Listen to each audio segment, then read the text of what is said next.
시청자 여러분 반갑습니다. 오늘은 재수 대통에 대해서 말씀을 드리겠습니다. 더보기란에 신년 방생 기도가 안내되어 있습니다. 참고하시기 바라면서 열애암 홈페이지 활용도 해보세요. 구독이 붉은색이면 눌러주시고 좋아요 댓글 부탁드립니다. 여러분 금년 내내 건강하시고 재수 대통하시기를 바라면서 시작을 하겠습니다. 재수 좋은 하루가 되려면 남을 돕고 남을 돕는 만큼 자기 자신을 도우며 자신을 사랑할 줄 알아야 합니다. 그리고 본인의 존재와 본인의 역할이 무엇인지도 알아야 되겠죠. 내가 좋아야 남들도 좋습니다. 좋은 사람이 되기 위해서는 남들에게 도움이 되는 사람, 정직하고 친절한 사람이 되어야 합니다. 부처님께서는 모든 생명은 다 행복하라 하셨습니다. 그리고 개인 소유보다 공동 소유에 더 무게를 두고 살라 하셨습니다. 자신을 귀하게 여기듯이 남을 배려하는 마음일 때 살기 좋은 세상이 됩니다. 불교 공부는 나를 깨달는 공부입니다. 화두 하나만 잘 붙들고 가면 너무 간단하고 쉽습니다. 경전 하나를 통달하면 8만 대장경이 다 살아나지만 8만 대장경을 다 알아도 한 가지의 통달을 못하면 모두가 헛짓이 됩니다.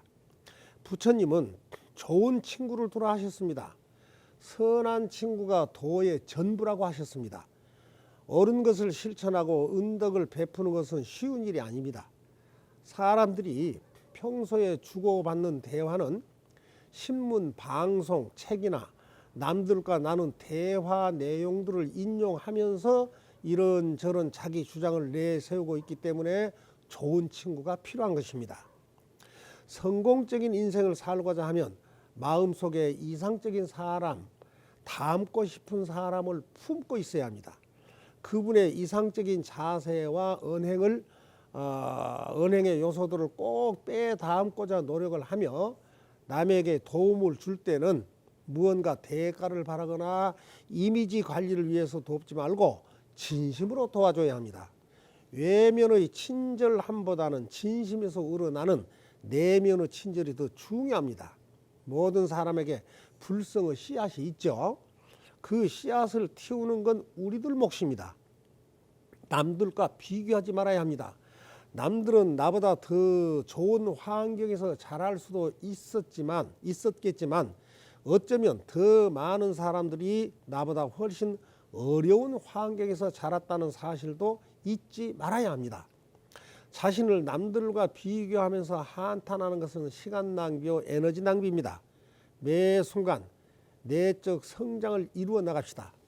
아침 기상과 동시에 자신부터 먼저 칭찬을 해줘야 합니다. 긍정적인 사람이 되어야만 행복해지고 재수도 따라 붙습니다. 기분 나쁘면 재수가 없죠. 내가 긍정적일 때 세상에 긍정적인 에너지를 내보내게 됩니다. 시청자님은 세상에 단 하나뿐인 고귀한 사람입니다. 세상에 딱 하나뿐인 진실한 인간성을 키워서 긍정적인 에너지를 널리 퍼뜨리는 사람이 될 때 중요하고 가치 있는 사람이 됩니다. 누구의 강요에 의해서가 아니라 내 스스로가 좋은 사람으로 변화해야 합니다. 모든 사람을 조심스럽게 대하면서 좋은 사람으로 거듭나는 것은 나만의 길이라는 것을 기억을 해야 합니다.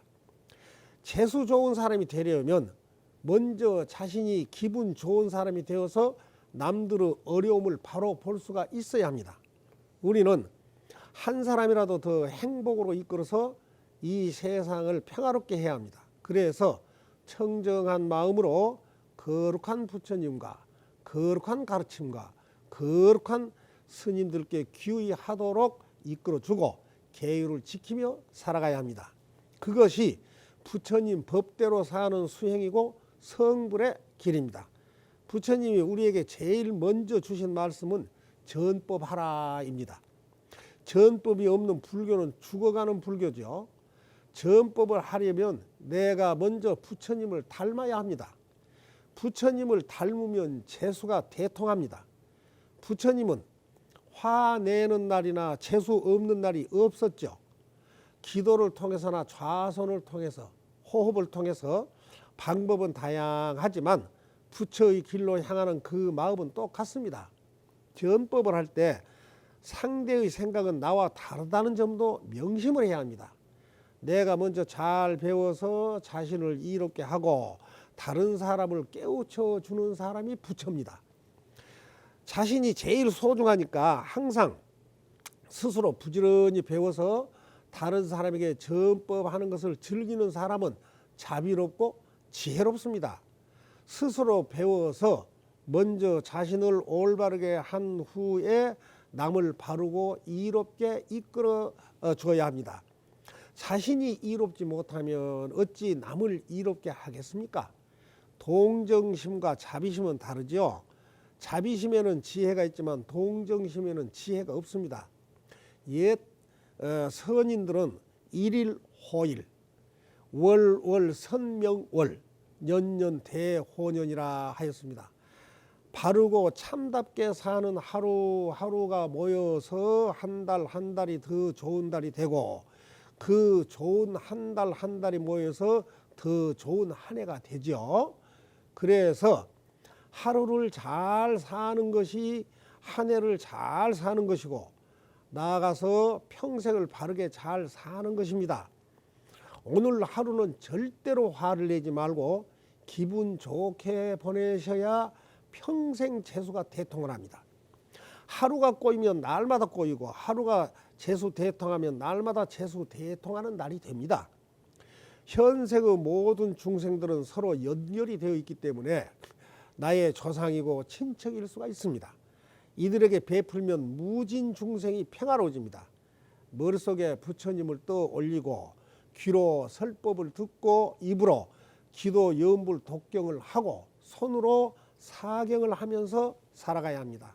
그래서 신뢰받는 불교, 존중받는 불교, 함께하는 불교를 만들어가야 합니다. 스님은 오늘도 불자들의 기도를 위해서 눈, 코, 뜰 새 없이 바쁜 나날을 보내고 있습니다. 태양이 사람과 동, 식물의 높고 낮은 장소를 가리지 않고 고루 비추는 것처럼 그 어떤 상대도 분별하지 말고 기쁜 마음으로 서로에게 불법을 나누며 살아가야 합니다. 끊임없는 정진으로 온갖 지혜를 다 갖추고 한 점 티 없이 맑고 깨끗한 부처님 광명으로 모든 근심 걱정이 사라져서 시청자님 가정마다 기쁨이 가득하고 소망하시는 모든 일들이 잘 이루어지기를 바랍니다. 천하의 명포수도 화살 하나로 사냥감을 한 마리밖에 잡지 못하지만 스님들은 법문 한마디로 수만 불자의 마음을 사로잡습니다. 그러면 말법 속에서도 정법은 되살아납니다. 여기서 옛날 이야기를 하나 해드리겠습니다. 옛날에 어리석은 부부가 있었습니다.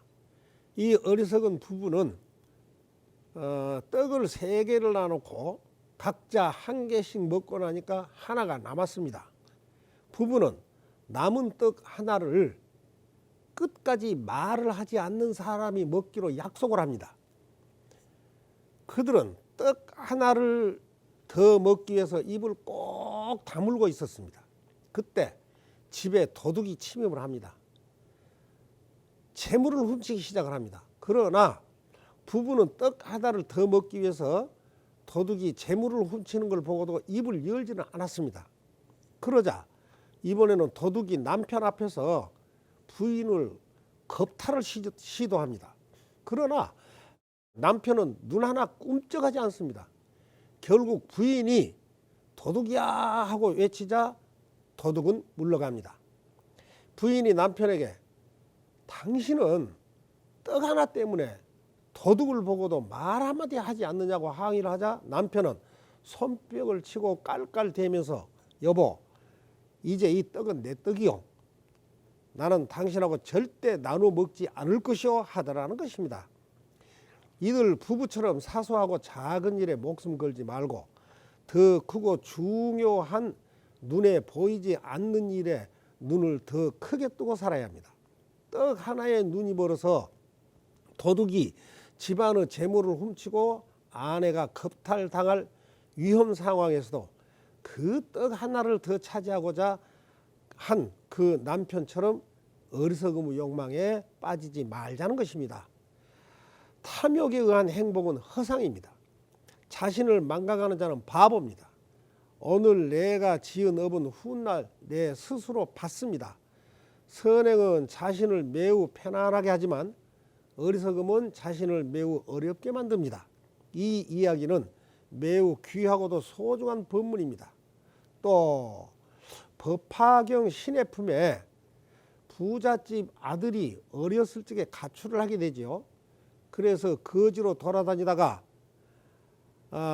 자기 아버지 집으로 구걸을 하러 온 이야기가 있죠. 아버지는 거지가 자신의 아들인 것을 대번에 알았지만 아들은 그 집이 본래 자기 집인 줄도 모르고 아버지도 알아보지 못합니다. 아버지는 아들을 하인으로 들여서 간단한 일을 시키다가 세월이 흐르면서 점차 재산 관리에 중책을 맡깁니다. 그리고 임종이 가까워지자 그때서야 아버지는 거지가 친자인 사실을 밝히고 모든 재산을 아들에게 물려주었다는 내용입니다. 거지 아들은 본래 부잣집 아들인데 자기가 알지도 못하고 믿지도 못하기 때문에 지혜로운 아버지가 방편으로서 시간을 끌며 분위기에 익숙해지도록 만든 것입니다. 우리 시청자님도 원래 부처인 것을 알지 못하고 믿지 못하니까 점차 수행을 거쳐서 자신이 부처인 것을 확연히 깨달도록 이끌어가는 것입니다. 남들을 진심으로 사랑하기 위해서는 자기 자신부터 사랑할 줄 알아야 합니다. 자기 자신을 기분 좋게 만들어 줘야 합니다. 절대 화내지 않겠다고 다짐을 하세요. 기분이 좋아야 재수가 있죠. 만약에 자신은 방치를 하면서 남의 기분이나 맞추면서 산다면 남는 것은 분노와 후회, 부정적인 생각뿐입니다. 내가 나를 사랑하면 남들을 도우면서도 긍정적인 영향을 미칠 수가 있습니다. 어떤 사람도 하루아침에 바뀔 수는 없습니다. 작은 변화가 점차 축적되면 긍정적인 큰 변화가 일어납니다. 작은 목표를 세워서 꼭 바꾸고 싶은 습관들을 고치는 시간을 가져보시기 바랍니다. 주변의 의견에 흔들리지 말아야 합니다. 결국 성공은 개인의 가치와 목표에 따라서 결정되는 것입니다. 기도하고 명상하시기 바랍니다. 불보살님에게 기도 염불을 하고 스스로를 관조하는 명상의 시간을 자주 가져보면 자신이 원하는 삶의 길로 나아갈 수 있게 됩니다. 명상과 기도는 내면의 평화와 내적 자아를 실현할 수 있게 되며 내면의 평화를 얻으면 더욱 긍정적인 사람이 되어서 날마다 기분 좋고 재수 대통한 사람으로 거듭날 수가 있습니다. 시청자님 가정에 금년 내내 건강과 행운이 가득하고 재수 대통하여 모든 일들이 순조롭고 모든 소원이 성취되기를 바랍니다. 열애함은 49제 영가 천도제 구병시식 내면탐사 전문사찰인 지장기도 도량입니다. 귀한 시간 함께 해 주셔서 감사합니다. 다음 금요일 뵙겠습니다. 거룩하신 부처님이시여 대원본존 지장왕보살 마하살님이시여 오늘 이 법문을 시청하신 불자님들 가정마다 청룡의 길을 받아들여 무진복락을 누리고 재수대통하여 환희의 눈을 뜨게 하시옵소서. 나무 서가모니불 나무 서가모니불 나무 시아본사 서가모니불 나무 지장보살 나무 지장보살 나무 대원본존 지장왕보살 마하살. 이만 하면 됐다. 뭘 더 바라겠느냐.